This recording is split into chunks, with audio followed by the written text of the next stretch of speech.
Hello दोस्तों, कैसे हैं आप सभी। उम्मीद करता हूं आप सभी बहुत ही अच्छे होंगे। तो आज के इस वीडियो में हम पढ़ने वाले हैं क्लास 10th और क्लास 12th रसायन विज्ञान का बहुत ही इंपॉर्टेंट टॉपिक जो बार बार बोर्ड एग्जाम में पूछ लिया जाता है, जो है कि संक्रमण तत्वों की गुण क्या होते हैं या इसकी विशेषताएं क्या होती हैं या लक्षण क्या होती हैं, उसको हम जानेंगे। या इसे डी ब्लॉक के तत्वों के नाम से भी जाना जाता है। तो डी ब्लॉक के तत्व किसे कहते हैं, इसकी विशेषताएं क्या होती हैं, पूरा हम डिस्कस करेंगे। अब मैं आपको विश्वास दिलाता हूं कि एक पॉइंट्स आपको समझ में आएगा। तो चलिए दोस्तों, अपने टॉपिक को शुरू करते हैं। तो यहां पे हमने लिख दिया है तत्वों की विशेषताएं या लक्षण या सामान्य गुण। अब ये संक्रमण तत्व कहे या डी ब्लॉक के तत्वों की विशेषताएं कहें, दोनों बातें की है। तो यहाँ पे हमने लिखा है कि इसकी निम्नलिखित विशेषताएं होती हैं। अब भैया इसकी तो बहुत सारी विशेषताएं होती हैं, परंतु इसमें से जो इंपॉर्टेंट है, जो प्रमुख विशेषताएं हैं, उसको हम डिस्कस करेंगे।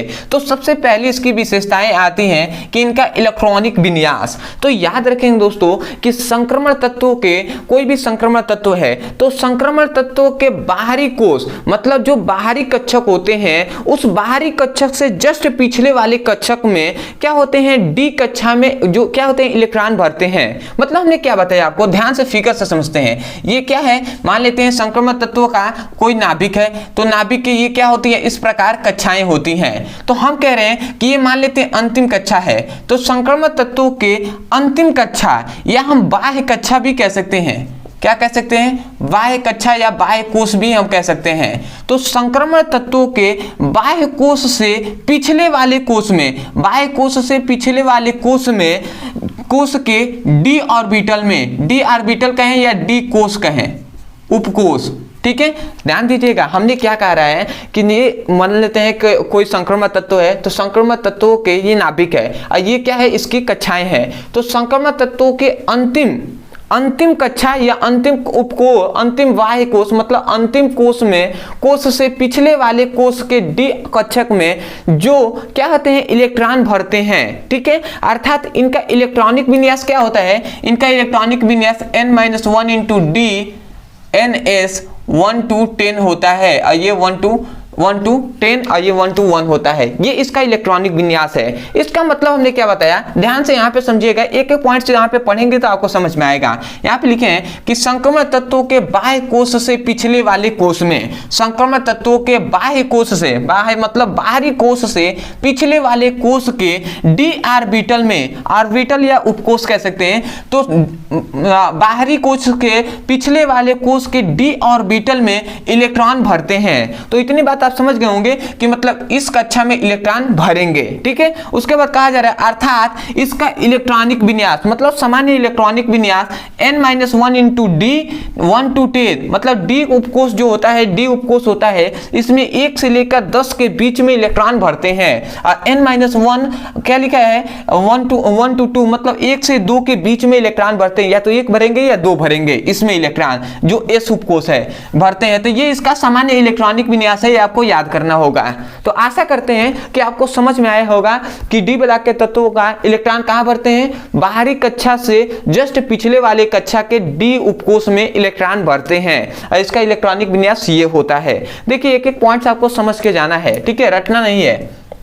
अगला आता है दूसरा कि संक्रमण तत्वों का गलनांक और क्वथनांक। तो भैया इसका गलनांक और क्वथनांक कैसा होता है, तो याद रखेंगे दोस्तों कि जो संक्रमण तत्व होते हैं या डी ब्लॉक के तत्व होते हैं, इनका गलनांक और क्वथनांक दोनों उच्च होता है, गलनांक भी और क्वथनांक भी, ठीक है। तो इसलिए हमने लिखा है कि संक्रमण तत्वों का गलनांक व क्वथनांक उच्च होता है, क्योंकि इनके जो परमाणु होते हैं वो धात्विक बंध द्वारा एक दूसरे से जुड़े हुए होते हैं। इसलिए हमने लिखा है क्योंकि यह धात्विक बंध द्वारा जुड़े हुए होते हैं, इनके परमाणु क्या होते हैं, धात्विक बंध द्वारा जुड़े हुए होते हैं, ठीक है। और गलनांक क्वथनांक तो जानते ही है ना, मतलब इसका सिंपल सा अर्थ है कि भैया यदि इसको हम गर्म करते हैं तो ये जल्दी से क्या हो जाएगा, वाष्पित में नहीं होगा, मतलब जल्दी से वाष्प में परिवर्तित नहीं होगा। इसको बहुत अधिक ताप देने के बाद ही क्या होता है, ये वाष्प में परिवर्तित होता है, ठीक है। जैसे कि पानी है तो उसको हम गर्म करते हैं तो 100 डिग्री सेल्सियस जैसे ही होगा वो क्या हो जाएगा, वाष्पित होने लगेगा, ठीक है, तो वो भाप बन के उड़ने लगेगा। परंतु ऐसा संक्रमण तत्वों के साथ नहीं होता है, इसको बहुत अधिक गर्म करने के बाद तब ये क्या होता है, वाष्प में परिवर्तित होगा, ठीक है। अगला आता है कि परमाणु आकार में परिवर्तन, मतलब संक्रमण तत्वों के जो परमाणु के आकार में परिवर्तन। अब ध्यान दीजिएगा, हमने अभी संक्रमण तत्वों का जो क्या होता है पूरा आवर्त सारणी से हमने समझाया था, तो उसमें हमने बताया था कि वर्ग 3 से लेकर 12 तक के तत्वों को हमने क्या कहा था, संक्रमण तत्व कहा था। ठीक है, तो याद रखेंगे कि सिंपल से अगर कहें तो आवर्त सारणी है ये। ठीक है, तो आवर्त सारणी में बाएं से दाएं जाने पर, आवर्त सारणी में बाएं से दाएं जाने पर क्या होता है, परमाणु का जो आकार होता है वो घटता है। समझ में आया ना, मतलब आवर्त सारणी में बाएं से दाएं जाने पर, मतलब इधर से इधर जाने पर, बाएं से दाएं जाने पर जो क्या होता है, आकार होता है वो घटता है। किसका, परमाणु का आकार। तो वही बात हमने लिखा है कि संक्रमण तत्वों की श्रेणी में बाएं से दाएं जाने पर परमाणु का आकार घटता है। क्यों घटता है, क्योंकि वह परमाणु जो क्या होते हैं, प्रभावी नाभिकीय आवेश उपस्थित होते हैं। मतलब क्या होता है कि जैसे ही जैसे क्या होगा कि बाएं से दाएं जाएगा, मतलब जो परमाणु क्या होते हैं, मतलब संक्रमण जो क्या होते हैं आवर्त सारणी में, यदि हम बाएं से दाएं की ओर जाते हैं तो तत्वों का इलेक्ट्रॉनों की संख्या बढ़ने लगता है, क्योंकि परमाणु क्रमांक बढ़ेगा और परमाणु क्रमांक बढ़ेगा तो इलेक्ट्रॉनों की संख्या बढ़ेगी, और जब इलेक्ट्रॉनों की संख्या बढ़ेगी तो उनमें उनके नाभिकों में प्रोटॉनों की भी संख्या बढ़ेगी, और इलेक्ट्रॉन और प्रोटॉनों की संख्या जब बढ़ रही है तो इन दोनों के बीच इलेक्ट्रॉन और प्रोटॉनों के बीच प्रभावी नाभिकीय आवेश क्या होता है, उपस्थित हो जाता है।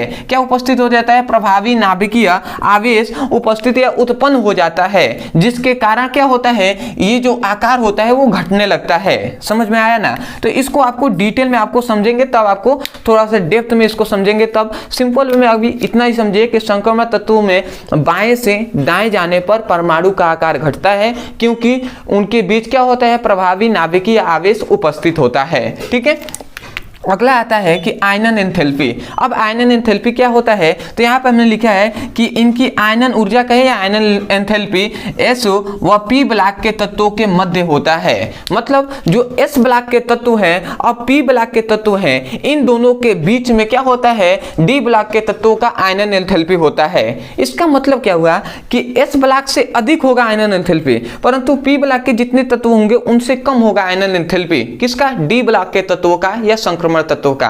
ठीक है, अगला आता है कोई उत्प्रेरकीय गुण। अब याद रखेंगे जितने भी संक्रमण तत्व होते हैं या संक्रमण तत्वों के यौगिक होते हैं उनमें उत्प्रेरकीय गुण पाया जाता है। तो भैया यही इसलिए हमने लिखा है कि संक्रमण तत्वों तथा उनके यौगिकों में उत्प्रेरकीय गुण होता है या पाया जाता है। तो ये जो 5 इंपॉर्टेंट इसके गुण है, ये आशा करते हैं कि आपको समझ में आया होगा। तो सबसे पहले तो मैं यही कहूंगा, यदि आपको समझ में आ गया है तो सबसे पहले तो इसको नोट्स में लिख लीजिएगा। ठीक है, और दूसरी बात, यदि आप हमारे चैनल पर नए हैं तो चैनल को जरूर सब्सक्राइब कर दीजिएगा, वो भी तब जब आपको समझ में आया हो तब। ठीक है, वरना कोई दिक्कत नहीं है। ठीक है, तो आशा करते हैं आप समझ गए होंगे, और चैनल को यदि समझ में आया हो तो जरूर सब्सक्राइब करेंगे। दूसरी बात, बहुत से ऐसे स्टूडेंट हैं जो चाहते हैं क्लास 10th हो या क्लास 12th हो, उसका फिजिक्स और केमिस्ट्री का चैप्टर वाइज सीक्वेंस में एक एक करके सभी वीडियो मिले और वहां से मैं अपने पूरे सिलेबस को अच्छे से पढ़ सकूं, अपने सुंदर से नोट्स बना सकूं। तो आपकी सुविधा के लिए आप हमारे चैनल के प्लेलिस्ट में चले जाइए, वहां पे पढ़ाई कराया जा रहा है, तो वहां से पढ़ाई कर सकते हैं। या जिनको नहीं पता कि प्लेलिस्ट कहाँ पर है, कहाँ से हम एक एक करके पार्ट 1 पार्ट 2 करके चैप्टर वाइज सीक्वेंस में एक एक करके वीडियो पढ़ें, केवल उन विद्यार्थियों के लिए यहाँ पे एक नंबर दिया जा रहा है। इस नंबर पे आप केवल व्हाट्सएप कीजिए, और व्हाट्सएप पे आपको लिखना क्या है, आप मैसेज करिए class 12th physics chemistry all video link, या क्लास 10th का पढ़ना है तो आप लिखिए class 10th physics chemistry all video link. इतना लिख कर आप मैसेज करेंगे तो आपको फिजिक्स और केमिस्ट्री का चैप्टर वाइज सीक्वेंस में वीडियो का लिंक मिलेगा, जितना पढ़ाया गया होगा। उसके बाद आप वहां से लिंक पर क्लिक करके आप चैप्टर वाइज सीक्वेंस में एक एक करके वीडियो को पढ़ सकते हैं और अपने सुंदर से नोट्स भी बना सकते हैं। तो चलिए दोस्तों, आज के लिए इतना ही, मिलते हैं एक नए टॉपिक के साथ, तब तक के लिए धन्यवाद। जय हिंद।